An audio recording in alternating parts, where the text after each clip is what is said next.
Brahmpuri one विभागातील one विश्रामगृह येथील इसमावर दिनांक 31/10/2025 ला वाघ हल्ला करून ठार केल्याबाबतचे चलचित्र हल्ली सोशल मीडियावर मोठ्या प्रमाणात पसरत आहे। याद्वारे असे कळविण्यात येते की चंद्रपूर वन वृत्तातील ब्रह्मपुरी वन विभागात अशा प्रकारची कुठलीही घटना घडलेली नाही याची हमी देण्यात येत आहे। तसे याद्वारे जनतेला आवाहन करण्यात येते की सध्याच्या चंद्रपूर जिल्ह्यातील मानव वन्यजीव संघर्षात मोठ्या प्रमाणात वाढ झालेली असताना त्याचा गैरफायदा घेण्याच्या दृष्टीने समाज कंटकाद्वारे जनतेला चिथविण्यासाठी अशा प्रकारे चंद्रपूर वन वृत्तांतर्गत ब्रह्मपुरी वन विभागातील मनुष्य मृत्यूची भयावह घटना कृत्रिम बुद्धिमत्तेचा वापर करून प्रसारित करण्यात आल्यामुळे अशा प्रकारच्या चित्रफितीवर जनतेने विश्वास ठेवू नये।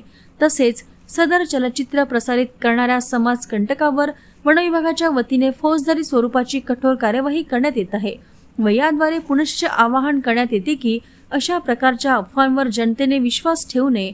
असे करीत असलेले समाज कंटक आढळल्यास तात्काळ नजीकचे वन विभागास व पोलीस विभागास कळवावे व सहकार्य करावे। ॲक्च्युली चंद्रपूर जिल्ह्यात ब्रह्मपुरी वन विभागातील वन विश्रामगृहामध्ये 31/10/2025 ला एक वाघाने एक माणूसवर हल्ला करून हत्या केला म्हणून एक व्हिडिओ व्हायरल झाले आहे सोशल मीडियावर। ते व्हिडिओ व्हायरल झाल्यानंतर भरपूर लोकांकडून आमच्या वन विभागाच्या अधिकाऱ्याला फोन करून विचारले होते काय झालं, नक्की काय घडलं। बट हे मी स्पष्टपणे सांगण्यात इच्छित आहे तसे कोणतीही घटना तिथे घडलेली नाही, हे पूर्णपणे बनावट व्हिडिओ आहे।